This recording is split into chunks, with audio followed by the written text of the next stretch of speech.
Harley-Davidson. Just wanted to show you guys this. So I'm getting ready to do a cam swap on this 2011 Dyna, and I wanted to show you pros and cons. You know, normally to get the push rods out, you have to take the whole top end off, which means take the gas tank off, full throttle body, everything.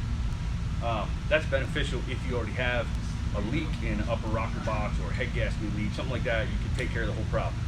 In this instance, because nothing's leaking up here, there's no reason to go into that. I'm actually going to put a set of Screaming Eagle adjustable push rods in. So in that case, it's much quicker and easier to just cut the push rods out. So that's what we're going to do.